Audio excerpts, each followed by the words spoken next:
Hi guys, అందరికీ నమస్కారం అండి. Bigg Boss season 8 episode review చెప్పడానికి అయితే వచ్చాను. ఇప్పుడు ఆల్మోస్ట్ 11 అయింది. మీరు కూడా చూసే ఉంటారు, 11 అయింది.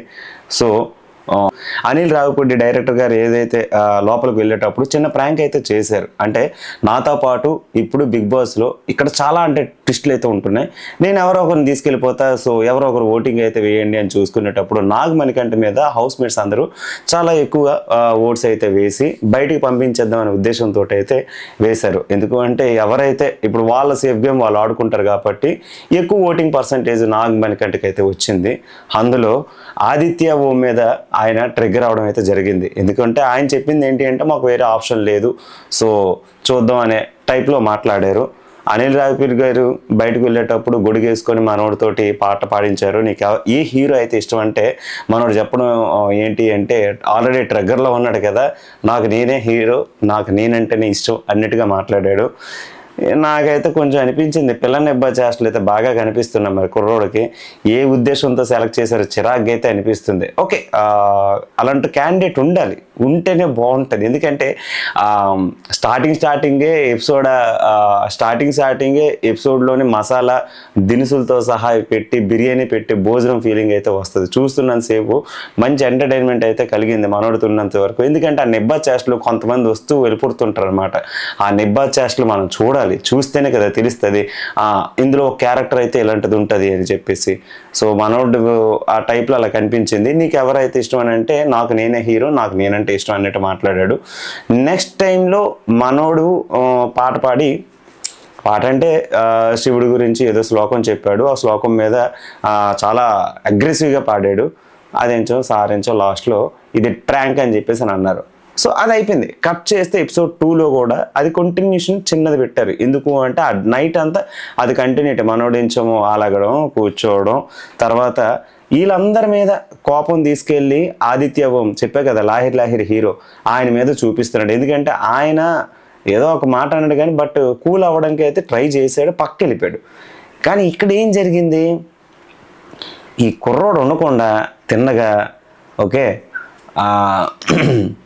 ఈ టాపిక్ వెళ్ళి నిఖిల్ తోటి డిస్కస్ చేశాడు. నిఖిల్ కూడా సర్లే ఏజ్లో పెద్దవాళ్ళు కదా కొంచెం ఓకే ఆ టైంలో ఏదో అయ్యింది, కూల్ అవ్వు, రెస్పెక్ట్ ఇవ్వు అని చెప్పేసానంటే ఏది రెస్పెక్ట్, ఇదంతా నాకు ఫీలింగ్స్, ఏజ్కి గట్టే రెస్పెక్ట్ కాదు, ఇక్కడ feelings emotions important, humanity and humanisation, ఇక్కడ అందరూ సమానమే, ప్రతి ఒక్కరూ సమానమే అనే టైప్లో మనం మాట్లాడాడు. నాకు అనిపించింది ఏంటి అంటే బాడీ మీద కేజీ కనలేదు, నోటికి మాత్రం బోల్డ్ డైలాగ్ రాస్తున్నాయి, చూద్దాం ఎంతవరకు వెళ్తాడన్నట్టే అనిపించింది. ఓకే కూడా మనోడు పట్టించుకోలే, సర్లే ఈ గురించి మనకెందుకు, మన పని మనం చేసుకుందని లెగిసి తనోడు అంటే అప్పటికే నిఖిల్ ట్రై చేశాడు, ఓకే లైట్ తీసుకో అని చెప్పేసి. తర్వాత పృథ్వీ కూడా వెళ్ళాడు, పృథ్వీ మాట్లాడడానికి ట్రై చేశాడు. పృథ్వీ మాట్లాడినా ఇంకా అలా వినకుండా ఇంకా మాట పెరిగి నిఖిల్ మీద కూడా మణికంఠ ఫైర్ అవ్వడం అయితే జరిగింది. తర్వాత విష్ణుప్రియ గారు కూడా మనోడితో వెళ్ళి మాట్లాడడానికి ట్రై చేస్తే సంథింగ్ అంటే నువ్వు చాలా లోన్లీగా ఉంటావు ఇలా అనేసరికి దానికి కూడా మనోడు ఫీల్ అయిపోయాడు, ఏదో పదం వాడింది అని చెప్పేసి. సో అంటే ఎవరితో ఎలా మాట్లాడాలి ఏంటి అనేది పిల్లడికి ట్రైనింగ్ ఇచ్చి పంపించిన బాగుంది అనిపించింది. ఎందుకు అని అంటే బయట వీళ్ళందరూ ఏ పొజిషన్లో ఏ సెలబ్రిటీ ఎలా ఉంటారో తెలియదు. రేపు పొద్దున్న బిగ్ బాస్ సీజన్ 8 అయిపోయిన తర్వాత వీళ్ళందరూ కలిసి ఉంటారో రిమైనింగ్ డేస్ ఉంటే కానీ మనకు తెలియదు. కానీ మనోడు ఇంకా మారాలి, ఇంకా మారితే కానీ తెలియదు. స్టార్టింగ్లోనే నిబ్బా చేష్టలు కనబడుతున్నాయి. సో విష్ణుప్రియ గారు అప్పటికి మనల్ని పొగుడుతున్నారు. సో కొన్ని విషయాల్లో బాగున్నావు, చూడడానికి చాలా హ్యాండ్సమ్గా కనిపిస్తున్నావు, ఒక గుడ్ వైబ్ వస్తుంది సంథింగ్ ఇటువంటి టైప్ ఆఫ్ మాటలు ఆడుతున్నప్పుడు కూడా చాలా యాటిట్యూడ్గా సమాధానం చెప్పాడు. నాకు అది నచ్చలే, చాలా చిరాగ్గా అనిపించింది. తోపు ఎవడు లేడు ఇక్కడ, నాకు నేనే తోపు అన్నట్టుగా మాట్లాడడం అయితే జరిగింది. సో ఇది అప్పుడు నాకు ఇంక చూసిన తర్వాత ఓడి అమ్మాయి ఓవర్ యాక్షన్ ఎక్కడి నుంచి తీసుకొచ్చారా ఇన్ని అనే ఫీలింగ్ అయితే నాకు వచ్చింది. ఆ సాంగ్ వేశారు, వాళ్ళు చూసి కొన్ని తట్టుకోవాలి కాబట్టి అలవాటు అవ్వాలి. ఎందుకంటే యాక్చువల్లీ మేకప్లో చూసిన తర్వాత మేకప్లో ఒకటి, మేకప్ కాకుండా ఒకటి చూసేటప్పటికి ఎలా ఉంటుందంటే బిఫోర్ మేకప్ ఆఫ్టర్ మేకప్ అని చెప్పేసి వీళ్ళు ఫోటోలు ముందే రివీల్ చేయాలి, లేకపోతే వాళ్ళ ఫేస్కి మనం అలవాటు చేసుకోవడం కష్టం. నాకైతే అది అభిప్రాయం. ఎందుకంటే అందరి మొహాలు ఒకేలాగా ఉంటాయి. మేకప్ ముందు ఒకలాగా, మేకప్ తర్వాత ఒకలాగా. ఎవరి ఫేస్ ఎలా ఉందో గుర్తుపడడం కష్టం. పేర్లే గుర్తుండట్లేదు అనుకుంటే ఇంకా మొహాలు ఒకటి. అంటే మణికంఠ, నాగమణికంట కొంచెం సింపతి డ్రామా అయితే చాలా బాగా క్రియేట్ చేయడానికి ట్రై చేశాడు.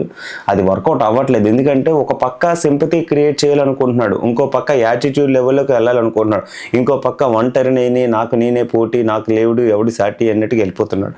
ఈ మూడిట్లో ఏదో ఒక క్యారెక్టర్లో వెళ్తే బాగుంది అనిపిస్తుంది. ఎందుకు అంటే మూడిట్ల మీద మనం ట్రై చేస్తే ఏదో ఒక దగ్గర బెడిసికొడుతుంది. ఎందుకంటే ఆడియన్సే కదా సెలెక్ట్ చేసేది. సో ఫుడ్తో మీరు ఆటలాడుతున్నారు, దీనికి హౌస్ రూల్స్ యాక్సెప్ట్ చేయవు అని చెప్పి బేబాక్ చిన్న వర్డ్ వేసుకొని వెళ్ళిపోతే, మనకంటే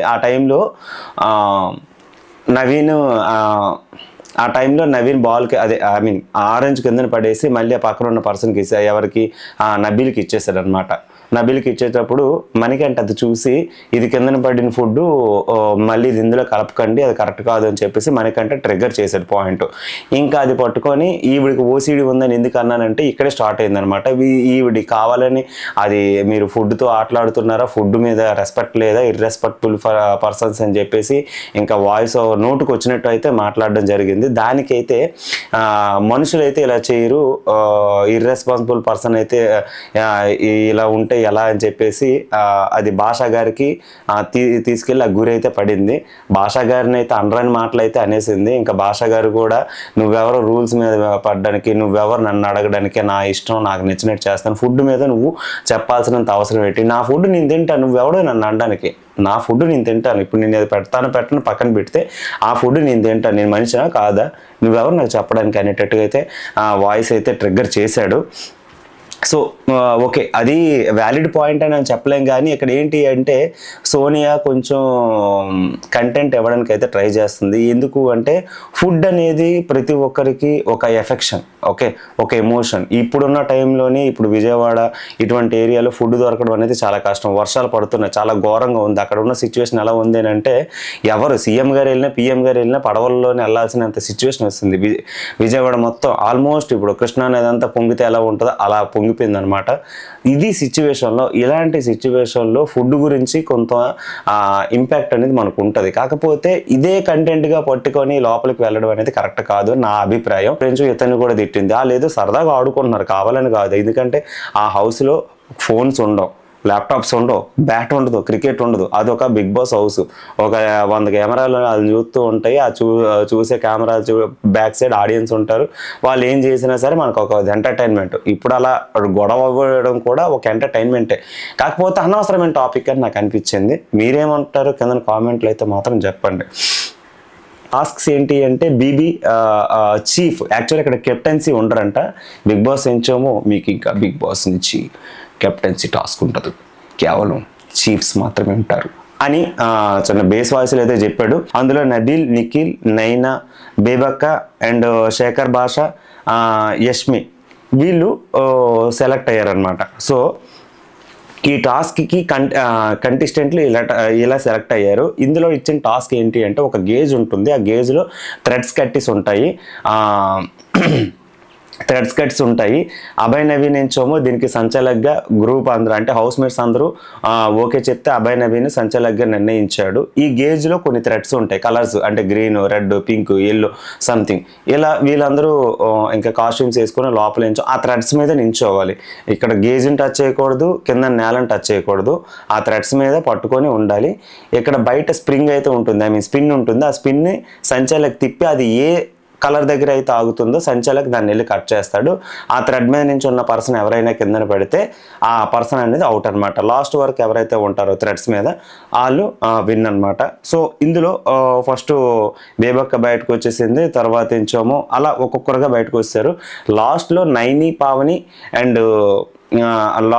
నైనిక అండ్ మన నిఖిల్ అయితే ఉన్నారు. ఇందులో ఇంకా యాక్చువల్లీ అక్కడ నైనిక వీళ్ళందరూ ఉండేటప్పుడు యష్మి కూడా చాలా కోపంగా వెళ్ళింది. ఎందుకు అంటే ముందున్న పర్సన్స్ అందరూ పడిపోవడానికి రీజన్ ఏంటి అంటే థ్రెడ్స్ కట్ చేయడం వల్ల పడిపోయారు. కానీ యష్మి పడిపోవడం కారణం ఏంటి అంటే ఆ బ్యాలెన్స్ కాసుకోలేక కాదు, వీళ్ళందరూ ఊపి అంటే నబీలు, నిఖిల్ 9K వీళ్ళందరూ ఉండేటప్పుడు నబీల్ ఎంచో దాన్ని మూవ్ ఆన్ చేశాడు, నిఖిల్ కూడా దానికి సహకరించాడు. సో దానివల్ల ఆవిడ కిందన పడిపోయింది. కావాలని అక్కడ థ్రెడ్ వదలడం అయితే కొంచెం జరిగింది. ఎందుకు అంటే వీళ్ళందరితో తట్టుకొని ఆవిడ ఉండలేక వదిలేసి కావాలని వదిలేయాల్సి వచ్చింది. అందుకే ఆవిడ బయటకు వచ్చేసింది అనమాట యష్మి గారు.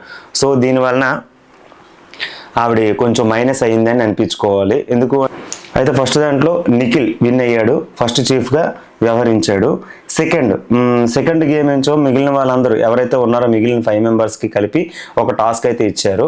దీనికి సీత అంటే బేబీ సైడ్ హీరోయిన్ ఎవరైతే ఉన్నారో బేబీ ఫ్రెండ్ అంటే సీత ఉంది కదా, సీత సంచాలకుగా వ్యవహరించి ఇందులో టాస్క్ ఏంటి అంటే వీళ్ళందరికీ చిన్న కోన్స్ ఉంటాయి, దాని నుంచేమో చేత్తో పట్టుకొని కాళ్ళకు అందించి మళ్ళీ కాళ్ళతోనే అక్కడ ఒక పిరమిడ్లో చేయాలి. ఇలా లైన్స్ ఉంటాయి, ఆ లైన్లో కంటెస్టెంట్ అనేవాళ్ళు దాన్ని పట్టుకొని మూవ్ ఆన్ అవుతూ కాళ్ళతో మూవ్ ఆన్ అవుతూ దాని మీద వెళ్ళి ఫిట్ చేయాలి. ఇందులో 9 కరెక్ట్గా ఆ టవర్ అనేది ఫిల్ చేసింది. ఆవిడ దగ్గర ఉన్న కోన్స్ కంప్లీట్ చేసి అక్కడ వెళ్ళి ఇన్ టైం కంటే ఫాస్ట్గా వెళ్ళి అందరికంటే ముందుగా వెళ్ళి అన్ని కోన్స్ని ఫిల్ చేసింది. సో ఆ ఉద్దేశంతో నైనిక పావని నైనిక కొట్టేసింది. నైనిక ట్రోఫీ సెకండ్ చీఫ్గా ఆవిడ ఛాన్స్ కొట్టేసింది.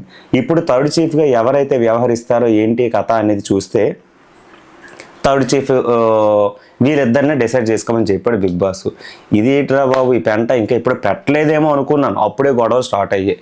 యాక్చువల్లీ ఇప్పుడు వరకు జరిగే గొడవలు కావాలని జరిగేవి. కావాలి అంటే వాళ్ళకి వాళ్ళు డిసైడ్ అయ్యో లేదంటే వాళ్ళు ఏదో కంటెంట్ ఎక్స్ప్లోర్ చేద్దామనో సోనియా ఫస్ట్ స్టార్ట్ చేసింది. తర్వాత ఇంకేమో గ్రూప్ డిస్కషన్స్లో మన మణికంఠ తెలిసిందే కదా అక్కడ ఇక్కడ చెప్పుకుంటూ ఏదో రకంగా నాకైతే మణికంఠ బిహేవియర్ అయితే కనిపించింది. సింగిల్గా ఉంటున్నాడు ఏదో అనుకున్నాం కానీ అందరినీ కవర్ చేస్తూ నారదుడు పట్టా అయితే బాగానే కడుతున్నాడు. సో ఇంకా మిగతా వాళ్ళందరూ కొంచెం సైలెంట్గా ఉన్నారు. భాషా గారు తెలిసిందే కదా, రెండో నటరాజ్ మాస్టర్ కనిపించారు నాకైతే. ఇలా అందరిది ఒక్కొక్కరిది ఒక్కొక్క కంటెంట్ అయితే ఎక్స్ప్లోర్ అవుతుంది. కానీ ఇప్పుడు వీళ్ళిద్దరు డిసైడ్ అయిన తర్వాత ఎవరు నిఖిల్ అండ్ నైని డిసైడ్ అయితేనే థర్డ్ చీఫ్ అనేది మనకి బయటకు వస్తుందని మీరు డిసైడ్ చేయండి అని చెప్పానంటే డిసైడ్ చేసిన ఎవరైతే వీళ్ళు డిసైడ్ చేశారో కొంతమంది పేర్లు చెప్పారు. ఆ కొంతమంది పేర్లు తీసుకొని వచ్చి వాళ్ళకి ఒక స్క్రోల్ అనేది యూజ్ చేస్తారనమాట. దాన్ని వాళ్ళ ఆ ప్లేట్ని పగిలిపోద్ది, అంటే పైన చిన్న బరువు పడితే ఆ ప్లేట్ పగులుతుంది. సో ఆ చెప్పిన దాంట్లో ఎవరైతే లాస్ట్ ఉంటారో ఆ పర్సన్ మనకి లాస్ట్ అనమాట. అందులో Yashmi and Bebakka and Shekhar master Nabeel వీళ్ళు నలుగురు ప్లేట్స్ అయితే పెట్టారు. ఇందులో వీళ్ళు ఒక్కొక్కరి గురించి ఒక్కొక్క రీజన్ చెప్తున్నప్పుడు ఆ ప్లేటు అదే వాళ్ళని ఆ ప్లేట్ పగలగొట్టేసి అందులో నుంచి లెఫ్ట్ చేస్తారు. ఫైనల్గా ఎవరైతే ఉన్నారో ఆవిడే థర్డ్ చీఫ్ అనమాట. అందులో యష్మిది లాస్ట్లో చీఫ్గా థర్డ్ ప్లేస్లో ఉన్నది. సో ఇక్కడ పాయింట్ ఏంటి అంటే ఇక్కడ కూడా నబీల్ ఎంచోమో అందరితో మాట్లాడుతున్నాడు అనేది టాపిక్. బట్ ఇక్కడ వీళ్ళిద్దరూ డిసైడ్ అయ్యింది ఏంటి అంటే హౌస్ రెస్పాన్సిబిలిటీస్ ఎవరెవరైతే కరెక్ట్గా తీసుకుంటారో ఫుడ్ విషయంలో కానీ రిమైనింగ్ విషయంలో కానీ అన్నిటిలో కూడా మనకి వాళ్ళ